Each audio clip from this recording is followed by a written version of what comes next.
merci à tous d'être présents. Je suis Hélène Marietto, je fais partie du comité Bizarreté Genève et c'est enfin que je parle. La grille de rémunération qui vous est présentée aujourd'hui est née de l'impulsion de la ville et de l'État de Genève et il est le fruit d'un travail de 5 ans de diverses associations représentées ici par Zoé Seiler, Clovis Durand, Julie Marmet et Ramaya Tegegnu, que je remercie chaleureusement. C'est eux qui vont vous présenter cette grille, son fonctionnement. Le projet est porté pour sa diffusion et son application par Bizarreté Genève, dont chaque membre du comité et son administratrice Clélia Godino ont contribué avec compétence à la réalisation. Sa diffusion et son application sont également suivies par Bizarreté Suisse, dont nous avons le plaisir d'accueillir ce soir le président Christian Gelk. Mais il est important de mentionner nos membres et tous les artistes qui nous ont accompagnés dans ces démarches. Les fêtières qui les représentent, ainsi que la ville, les communes genevoises et le canton qui nous ont suivis pendant toutes ces années. Car cet outil est politique. Il permet de rendre visible le travail des artistes visuels, de les distinguer des autres artistes par leur pratique et leur rémunération, de les sortir de la précarité en leur permettant d'accéder à la protection sociale due à chaque travailleur et chaque travailleuse, de créer un cadre de négociation réaliste en dépit des montants que certains jugent trop élevés. Concrètement, il a pour but de distinguer les frais de production des œuvres de la rémunération de l'artiste. Pour le réaliser, nous avons consulté les artistes, les curatrices et curateurs, les lieux et les structures d'exposition, les subventionneurs et les services communaux et cantonaux de Genève. C'est à chacun d'entre eux que s'adresse cet outil aujourd'hui pour qu'il soit appliqué harmonieusement. De notre côté, nous nous engageons à poursuivre l'application de cette grille afin d'inscrire les rémunérations dans les formulaires de soutien et de subventionnement et de l'inscrire dans les usages de chacun. La grille de rémunération est une étape importante pour l'amélioration des conditions de travail des artistes, mais ce n'est pas la seule. D'autres étapes nous attendent encore pour définir les modes de rémunération et le statut professionnel des artistes. Et c'est dans cet objectif que nous collaborons au sein des groupes de travail genevois et nationaux pour faire entendre nos besoins et nos droits. Vos questions, vos commentaires, vos réactions ce soir vont permettre d'améliorer et d'utiliser cet outil au plus près de nos réalités professionnelles. D'avance, je vous en remercie. Et comme vous voyez, nous avançons bien. Bonjour à tout le monde. Donc voici le site travaildesartistes.ch. Sur le site, vous pouvez voir, il y a une partie rémunération qui va vous être présentée et actuellement, on va commencer par la partie contrat. Un bon contrat, c'est un contrat qui est juste pour l'ensemble des parties. Parce que souvent, dans les zones d'ombre, il y a des interprétations qui ne sont pas forcément correctes et pas comprises de la même manière des deux parties. Donc, ça permet en tout cas de venir parler de tout ça. Donc, faire quelque chose qui soit pour tout le monde, c'est compliqué. Mais en même temps, on pensait que c'est important d'essayer de passer par ce type d'outils pour unifier les pratiques, pour que ce soit le même fonctionnement et pour qu'il y ait moins de différences et d'interprétation. Bonsoir, donc moi, Zoé Seiler, je représente l'association des juristes avocats qui a collaboré sur le projet. On a vraiment essayé de faire cet équilibre, comme l'a dit Clovis, entre quelque chose de simple et accessible, mais qui couvre toutes les potentialités ou les problématiques qui pourraient se poser. Ce contrat-là avait vraiment pour but aussi d'encadrer la philosophie de rémunération qui vous sera exposée plus en détail évidemment ce soir. Et puis c'est une base, donc c'est-à-dire que c'est des choses que vous pouvez vous-même ensuite après copier, coller, modifier. Enfin, c'est pas une fin en soi. Ça ne veut pas dire que tout le monde ou que toutes les structures et toutes les artistes doivent utiliser ça à la lettre. La première chose ici, donc vous voyez, ça fonctionne un peu comme ça. Donc c'est un contrat d'exposition. Vous allez voir, il y a peut-être des fois des choses aussi qui sont améliorées. Du coup, c'est l'idée d'un contrat d'exposition qui peut être avec ou sans production d'œuvre. L'idée, c'était de faire réfléchir sur, à partir du moment où on a un projet, que ce soit de l'exposition, que ce soit la production d'une œuvre en vue d'une exposition, c'est de réfléchir pour la personne artiste, pour la structure, qu'est-ce qu'on veut faire, concrètement, quelle action, et puis ensuite, comment est-ce qu'on retranscrit cette action dans un contrat. On a commencé par des définitions en se disant justement, plus on a défini de quoi on parle, plus on parle de la même chose, moins on va avoir peut-être des accords déjà sur la base, c'est-à-dire qu'est-ce qu'on veut, qu'est-ce qu'on fait. Mais on a essayé de définir donc l'œuvre, et puis ensuite on a défini qu'est-ce qu'une exposition, qu'est-ce qu'une production. Il pouvait s'agir d'une performance, et pas uniquement d'une œuvre au sens, on va dire, matériel, objet. Donc après, de nouveau, c'est des définitions qui peuvent être modifiées, hein. L'idée, c'est vraiment de se dire, pensons à définir, pensons à être d'accord sur déjà l'objet et comment on le décrit dans le contrat. Vous voyez le principe, en tout cas on peut remplir les différents champs.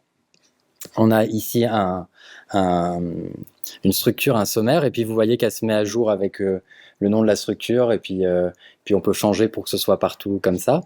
Là pareil, un peu le nom de l'exposition, les différentes dates, de quand à quand, etc., au lieu où se fait l'exposition, qui n'est pas forcément celui de la structure, d'où le fait de pouvoir le remplir une deuxième fois ici. Et puis ensuite, vous voyez, c'est des choix comme ça qu'on peut cocher dans le contrat. Sur la structure générale du contrat, vous voyez qu'on a mis ici, on a mis les obligations de la structure et puis les obligations de l'artiste. C'est ce qu'on entend par ce que doit faire la structure et ce que doit faire l'artiste, à quoi les gens s'engagent en fait dans le contrat.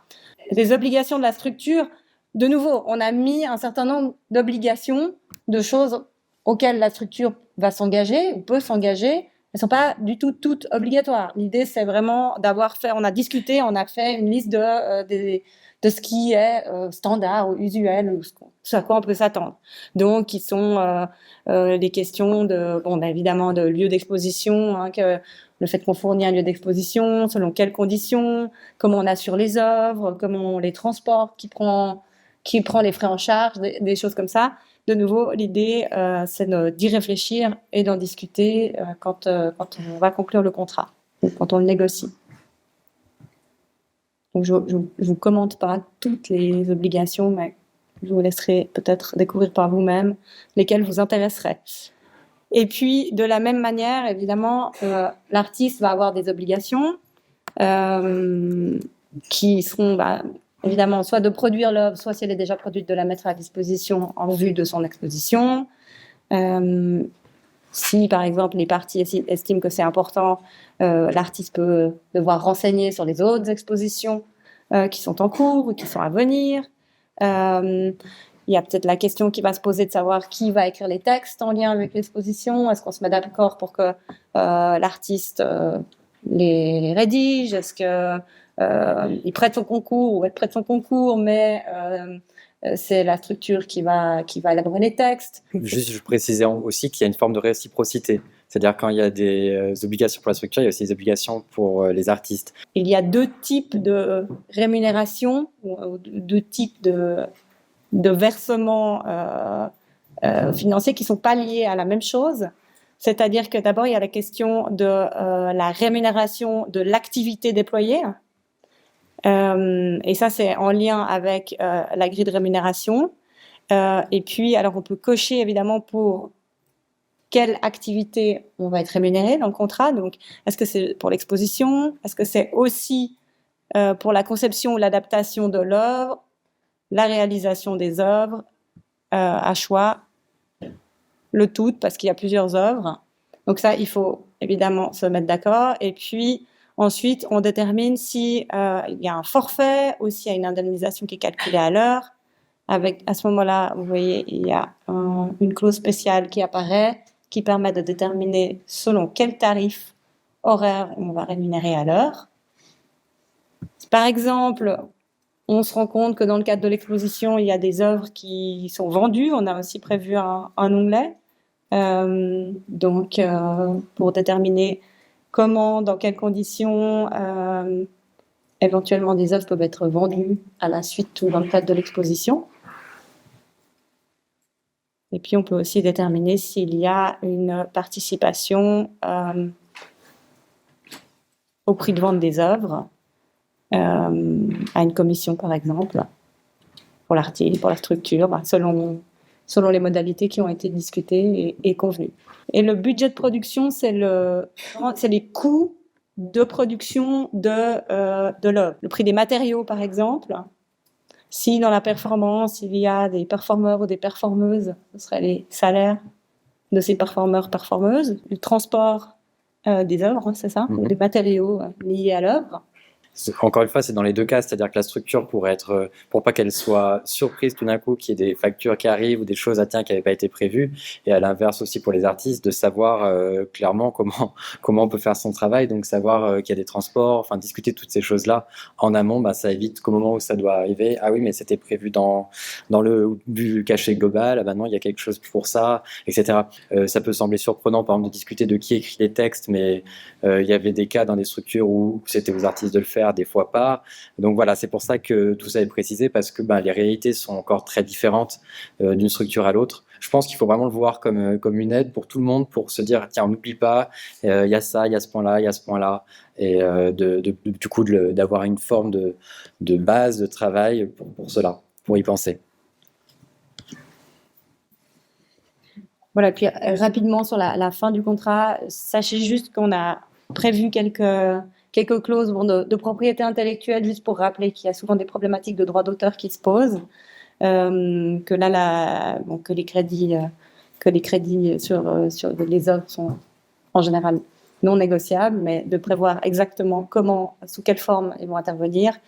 Clarifier peut-être les questions de propriété en lien avec les questions de droit d'auteur, et puis le fait que tous les droits d'auteur ne sont pas forcément cédés, mais que certains sont cédés pour la bonne exécution du contrat, de l'exposition.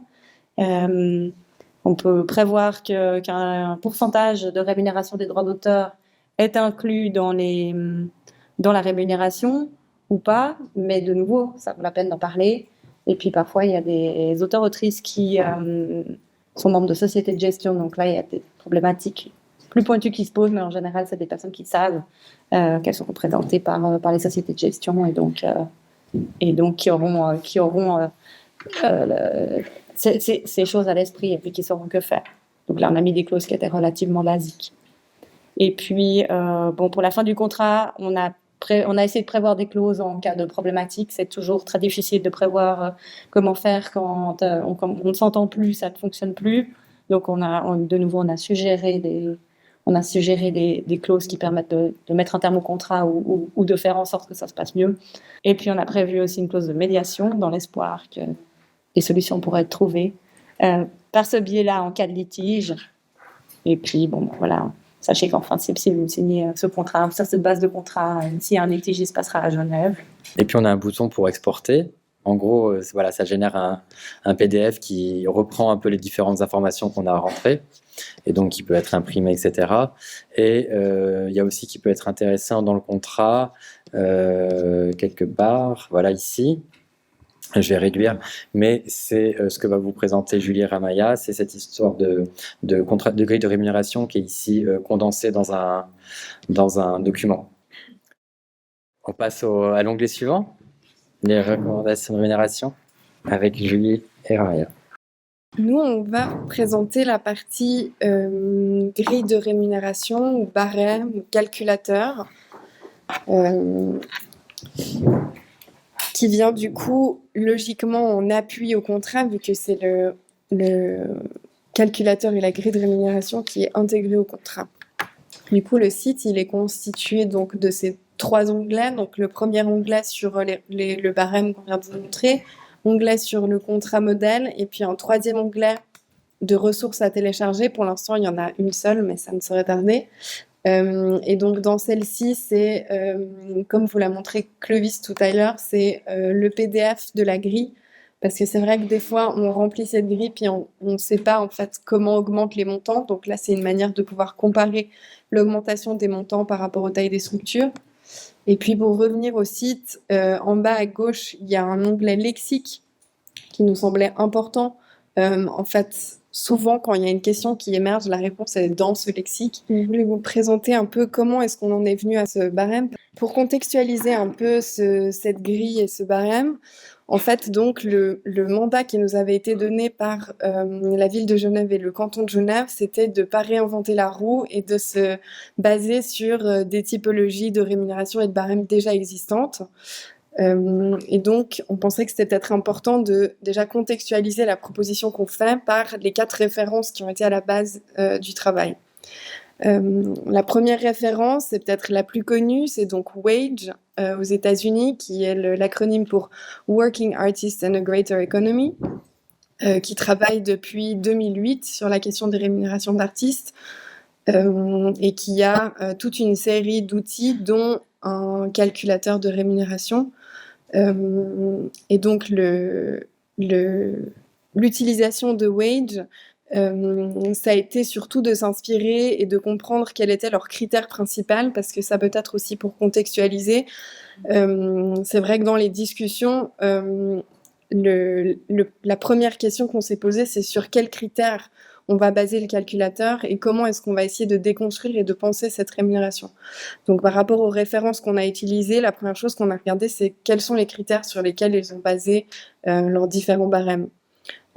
Pour le barème de WAGE, en fait, c'est assez simple. Il y a un critère principal qui est le budget opérationnel annuel de la structure.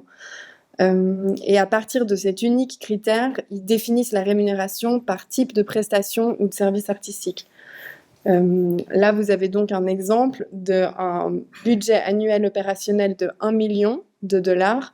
Et pour ça, ils ont toute cette liste de catégories de prestations artistiques qui sont les mêmes pour tous les types de budgets. Et donc là, ils estiment que pour un budget annuel, donc eux, quand ils parlent de budget total annuel opérationnel, c'est vraiment l'entièreté de l'enveloppe budgétaire de la structure, frais de loyer, frais de salaire, c'est l'entièreté du budget de l'institution. Et donc là, pour ce type de budget, ils considèrent qu'une exposition solo doit être rémunérée au minimum 2 000 $. Je pense qu'il faut mettre une grosse emphase sur au minimum. Il y a toujours cette attention qui est précisée de la part des personnes qui s'occupent de WAGE, de indiquer que les montants sont vraiment des minimaux et que ça peut des fois même paraître assez bas et que pour eux, c'est vraiment l'idée de comprendre ça comme un strict minimum. La deuxième référence, un peu plus proche de nous, c'est le Fonds Mondrian aux Pays-Bas, qui a donc un projet pilote d'accompagnement à la rémunération des artistes et un calculateur d'honoraires. Pour eux, c'est assez intéressant de le comparer avec WAGE parce qu'ils ont donc 3 critères qui ne comprennent pas la question du budget de la structure.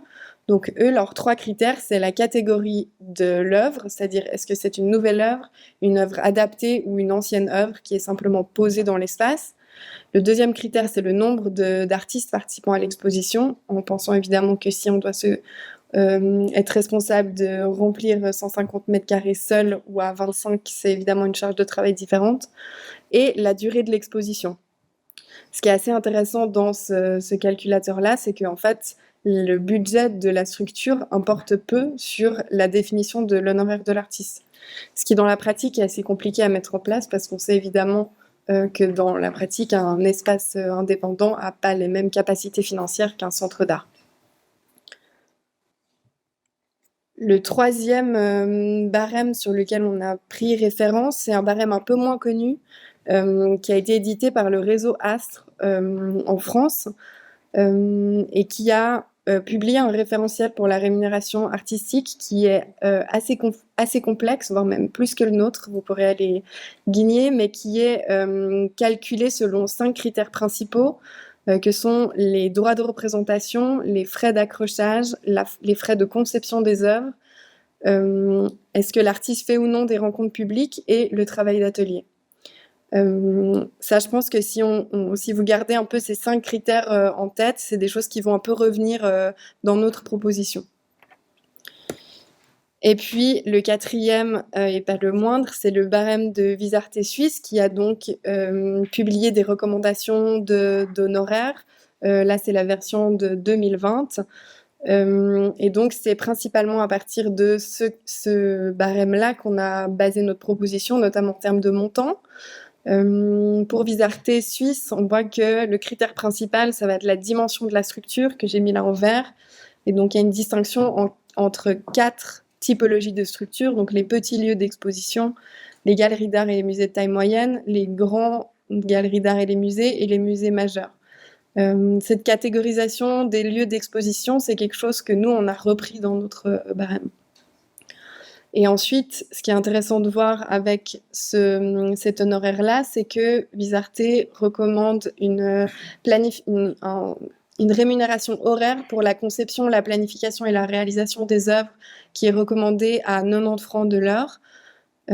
Et ensuite, d'autres types de prestations qui peuvent être rémunérées à un tarif de 60 francs de l'heure ou de 300 francs journaliers.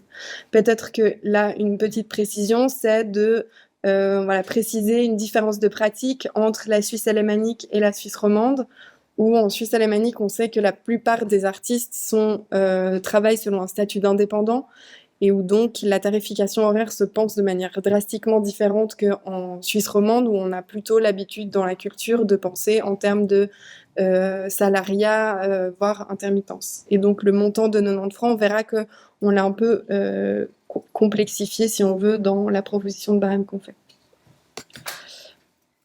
Et donc, on arrive à notre proposition, qui est donc un peu une hybridation de ces quatre barèmes. La proposition qu'on a faite, elle est donc d'un honoraire qui est calculé selon 5 critères. Le premier critère qui vient d'être rajouté et que vous pourrez voir aujourd'hui en avant-première pour les personnes qui avaient déjà vu le barème, c'est un nouveau critère qui définit le statut de l'artiste, donc savoir si l'artiste est indépendant, si l'artiste travaille salarié directement par la structure, soit si l'artiste travaille en association ou bien si on ne sait pas, on verra. Le deuxième critère, ça va être le montant de la subvention de la structure. Ça, c'est peut-être pour faire le lien avec le premier barème, le barème de wage, qui est un critère principal de l'enveloppe totale budgétaire de la structure. Nous, suite à différents retours qu'on a eus depuis ces derniers mois d'application, on a décidé de préciser cette question de budget au montant annuel de la subvention, qui est donc une information publique qui peut se trouver par les deux parties. Et donc, ça facilite un peu la catégorisation de l'espace selon la taille de l'espace. Le troisième critère, ça va être le nombre d'artistes. Ensuite, la durée de l'exposition et la nature de l'œuvre. Donc là, on reprend plutôt les critères qu'on avait vus dans le fonds Mondrian. Et donc, ces 5 critères vont déterminer un forfait pour la conception et la participation à l'exposition. Et à ça, on ajoute des coûts additionnels, donc 5 typologies de coûts additionnels, le travail de réalisation ou le travail d'atelier, les per diem, l'installation et les transports, les événements publics et le texte. Donc au final, on voit qu'on a 10 items ou critères qui, ensemble, constituent la rémunération de l'artiste. Avant d'entrer dans les détails de ces 10 critères, peut-être encore préciser que donc dans ce calculateur d'honoraires, il nous semblait important de faire vraiment 2 propositions conceptuelle ou presque politique. La première, c'est que donc le cachet de l'artiste est composé de 2 types de rémunération. Une première rémunération qui est forfaitaire pour la conception de l'œuvre et qui est déterminée selon les 5 critères qu'on a vus plus haut. Donc les 5 statuts, montant de la subvention, nombre d'artistes, durée et nature de l'œuvre. Et ensuite, un montant séparé pour la réalisation de l'œuvre, qui là va être un montant qui va être déterminé soit selon un tarif horaire, soit selon un montant forfaitaire. Pourquoi on a décidé de séparer la rémunération de l'artiste en 2 ? C'est une décision qui a été qui est venue à la suite d'éternelles questions de savoir mais comment est-ce qu'on quantifie le travail d'un artiste ? Comment est-ce qu'on rémunère une idée ? À quel moment est-ce que ça s'arrête le travail de création? Comment est-ce qu'on fait pour que autant une artiste qui va faire un ready-made et un artiste qui va sculpter un nounours en bois de 15 km de haut à la petite cuillère, comment est-ce qu'on fait pour que le montant de cette rémunération soit juste entre ces 2 personnes quand une personne a peut-être passé 15 minutes à fabriquer l'œuvre et l'autre a peut-être... Donc ce forfait de conception, c'est vraiment l'idée de rémunérer la participation à l'expo, l'idée, la naissance de l'idée, voilà, et aussi tout le travail qui accompagne la participation d'une exposition, c'est-à-dire les échanges par mail, les visites sur place, tout ce travail qui en fait souvent est fait en miroir entre l'artiste et l'institution, et qui est aussi parfois très difficile à quantifier. Et en miroir de cette rémunération forfaitaire, on a donc un montant séparé pour la réalisation de l'œuvre, qui là va être défini selon un tarif horaire ou selon un forfait. Et là, cette décision de séparer la rémunération pour la réalisation, elle vient d'un constat assez trivial et assez triste, qui est qu'en général, comme artiste, souvent, c'est beaucoup plus facile de payer quelqu'un pour fabriquer son œuvre que d'être payé soi-même pour faire exactement le même travail. Et donc ça, vous le verrez après dans le barème. On a donc décidé de séparer la conception et la réalisation en se disant que cette réalisation, en fait, finalement, que l'artiste le fasse, ou bien que ce soit un studio de production ou un artisan qui fasse l'œuvre, finalement, les heures de travail doivent être rémunérées. Là, on a évidemment laissé, vous le verrez, la possibilité que ce montant soit défini selon un forfait pour pas avoir besoin de dire oui, il va y avoir 486 heures de travail et demi, qui semble un peu compliqué de quantifier. Et la deuxième proposition concrète, elle vient aussi d'un retour du terrain d'un étonnement d'avoir des montants très très hauts à la fin de ce calculateur. Et c'est vrai que pour nous, ce qui était important aussi de préciser, c'est que le calculateur d'honoraires, il n'indique pas chiffre pour chiffre combien la structure doit payer l'artiste directement, mais le calculateur d'honoraires, il indique combien l'artiste doit être rémunéré. Et je pense que cette distinction, elle est importante à faire, et elle vient aussi d'inspiration d'autres domaines artistiques, c'est-à-dire que la proposition qui est faite ici, c'est aussi de penser que la structure n'est pas uniquement responsable du cachet de l'artiste, et qu'on peut, évidemment, c'est des discussions qui doivent être faites de manière consentie, dans le cadre du contrat et d'une discussion entre l'artiste et la structure, mais les deux parties peuvent décider de s'orienter vers un modèle de cofinancement ou de coproduction, donc entre la structure, l'artiste, qui s'engagent ensemble à trouver d'autres sources de financement externes pour atteindre le montant recommandé par le calculateur. On a décidé de prendre un cas concret numéro 1, qui serait dans un lieu qu'on a décidé que c'était le Centre d'édition contemporaine. On a juste choisi un lieu à Genève. Donc, le montant de la subvention, c'est 150 000 francs, donc c'est la catégorie moyenne. Comme l'a dit Julie, ça c'est basé sur le montant de la subvention annuelle. Et du coup, s'il y a un doute sur une catégorie, par exemple, si on ne sait pas si c'est une petite structure et on ne sait pas, du coup, on recommande toujours de choisir la catégorie la plus élevée. Du coup, là, la personne, elle travaillerait avec une association. Donc, c'est une artiste qui habite à Genève et qui va faire une nouvelle création. Donc, on arrive au point 3. Donc, après, on descend au nombre d'artistes, on l'a mis. Un artiste, c'est assez facile. Donc, il y a cette option aussi de collectif d'artistes.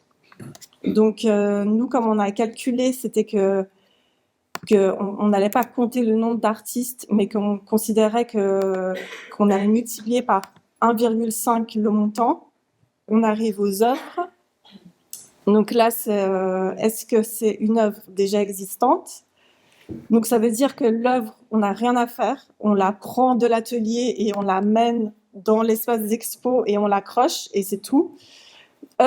Du coup, la deuxième option, c'est œuvre existante, quelque chose, un mural qu'on a déjà réalisé dans un autre espace, mais qu'en fait, le réaliser dans cet espace d'exposition, ça va changer parce qu'on doit recalculer tout le mur et faire toutes ces choses. Donc là, on arrive sur une adaptation. Et si aussi il y a un mélange de nouvelles œuvres et d'œuvres existantes, on décide de prendre l'adaptation d'œuvres existantes et ajouter un temps de travail de réalisation. Donc voilà, ici c'est la conception d'une nouvelle œuvre, donc là on arrive au tarif maximum. Donc après on est dans la durée de l'exposition, donc par principe on met 1 mois, donc 1 mois ça correspond à 4 semaines. Chaque mois supplémentaire va en fait augmenter un poil le montant. Donc pour une petite pour une petite institution, ça va être 125 francs de plus par mois. Pour une institution moyenne, ça va être 250. Pour une institution grande, 750 de plus par mois. Et très grande, 1250. Donc, pour nous, la durée de l'exposition, c'est comme un droit de location. Donc, on considère que l'œuvre, en fait, quand elle est exposée, elle n'est pas disponible pour l'artiste pour qu'elle soit exposée ailleurs. Donc voilà, c'est un temps de location pour nous et c'est aussi en réflexion au nombre de visiteurs qui vont voir l'exposition. Donc plus l'exposition est sur une longue durée, plus des visiteurs et visiteuses vont pouvoir la visiter. Et maintenant, on arrive au point 6 qui est honoraire de réalisation. On va mettre un coût à 50 francs employeur, 50 francs de l'heure. Et l'artiste en question, donc, qui va faire une nouvelle création, une série de sculptures, donc, 160 heures, parce que cette artiste va tout réaliser elle-même, les pièces dans son atelier. Donc, ce qui correspond à 2 mois à 50%. Mais je pense qu'il est important de dire, c'est que, en fait, il faut vraiment, c'est toute une question de négociation. Parce que là, par exemple, 160 heures pour faire la réalisation de cette œuvre, peut-être la structure n'a pas les moyens financiers de le faire. Et peut-être que dans ce cas-là, il faut aussi adapter les besoins, enfin les capacités financières de la structure et du projet pour lequel l'artiste est embauché. Un per diem, en fait, on l'a calculé à 50 francs par jour, donc pour le repas de midi et pour le repas du soir, donc 25 francs par repas. Et en fait, c'est en dessous même des recommandations du syndicat suisse romand. Souvent, le montage n'est pas compté enfin, n'est jamais discuté, ou très peu discuté. Donc, on avait envie de mettre ça en exergue et du coup aussi proposer un montant horaire. Là, on va proposer le même montant horaire qui est à 50 francs de l'heure pour employeur. Et la personne, elle va travailler une semaine pour faire le montage de sa pièce, qui va être 40 heures. Et après, il y a toujours la question des événements ou des visites guidées, parce que souvent, des fois, ça paraît évident que l'artiste va faire une visite guidée de son exposition, mais en fait, c'est du travail supplémentaire, c'est du temps que l'artiste doit être là, et nous, on veut que ce temps soit rémunéré, donc on a prévu que l'artiste allait faire, dans notre cas, une artist talk.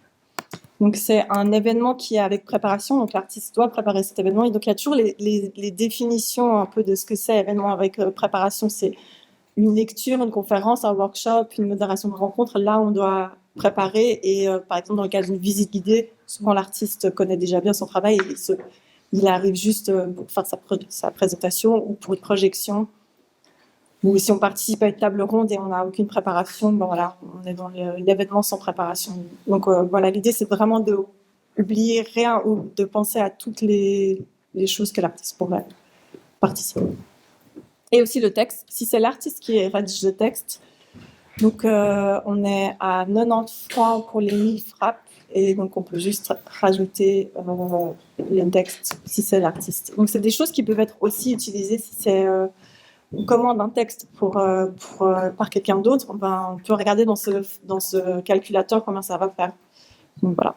Donc là, on arrive à 12 500 francs. Donc ça paraît beaucoup, mais c'est juste dans le cas où l'artiste, en fait, fait, comme tu disais, réaliser toute l'œuvre elle-même et qu'elle ne réalise, enfin voilà, qu'il n'y ait pas de production extérieure. Donc, on recommence. On a notre cas concret numéro 2 qui est toujours au Centre d'édition contemporaine. Donc, c'est toujours une artiste genevoise qui travaille dans une association et qui fait une nouvelle création, mais cette fois, en fait, c'est une série de sculptures en néon. Et donc, cette série de sculptures est réalisée par un atelier spécialisé. Donc, la personne, elle va juste travailler une semaine, 40 heures, pour réaliser, par exemple, les plans des néons. Et du coup, toujours à 50 francs, on garde les mêmes taux. Et elle va passer 2 jours de montage, 16 heures. Elle va juste venir sur place 2 jours, choisir où on installe dans l'espace, mettre les clous avec le monteur. Et elle reste que 2 jours. Et elle fait une visite guidée. Et c'est tout. Et en fait, on arrive à 5300, donc ça reste quand même nettement plus raisonnable. Voilà. Et on a un troisième cas qui est, on a décidé de rester au centre d'édition contemporaine pour que ce soit plus simple, pour que vous compreniez un peu les différences de prix. Donc c'est un artiste qui fait une exposition, enfin c'est dans une exposition collective de 10 artistes.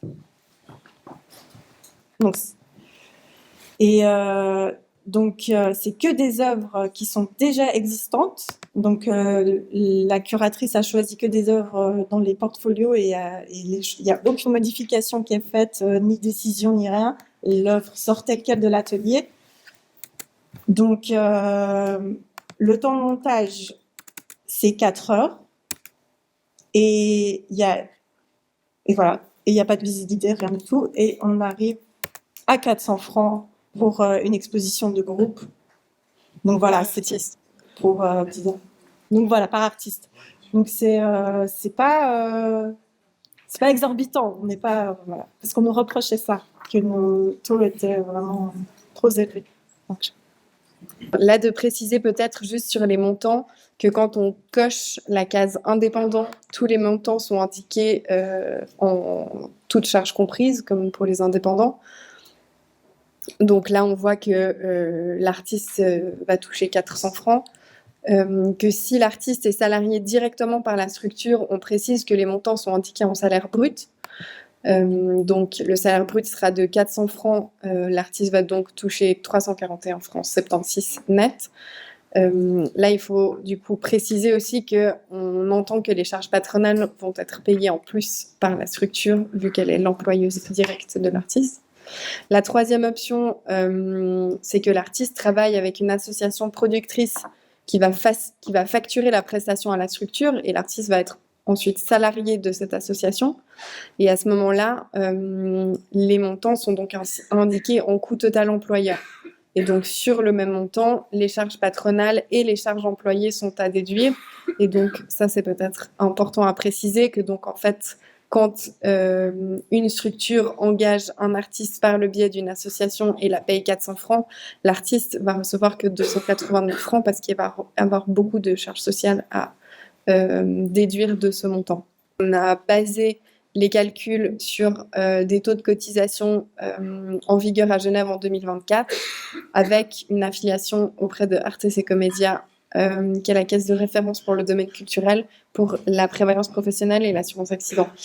On va peut-être revenir par la suite sur les évolutions de cette grille et comment est-ce que tout ça va pouvoir être modulable. Et l'aide, par principe, elle est mise dans le site, mais si jamais on peut aussi l'enlever, et c'est tout en bas. Oui.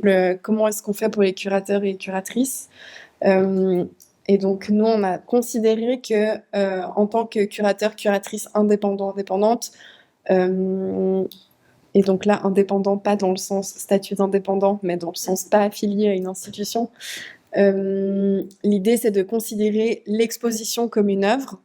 Et donc, si vous êtes vous-même curatrice indépendante, vous pouvez remplir le calculateur en considérant que l'œuvre à laquelle se réfère le calculateur est l'exposition. Je fais un essai. Je suis curatrice indépendante, je travaille avec une association. Je suis invitée par, on pourrait changer de structure, un off space à venir curater une expo dans leur espace. Je suis curatrice seule. C'est une conception d'une nouvelle exposition. L'exposition va durer 1 mois. Je vais payer 50 francs de l'heure en coût employeur. Et je vais travailler, disons, tac. Par contre, il va y avoir beaucoup de montage.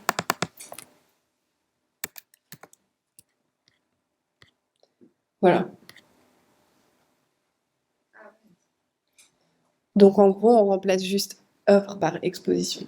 Donc ça, c'est dans le lexique. Il y a donc beaucoup de réponses en général sur, mais en fait, comment on considère ça? Souvent, si vous avez des questions, je vous recommande d'aller dans le lexique.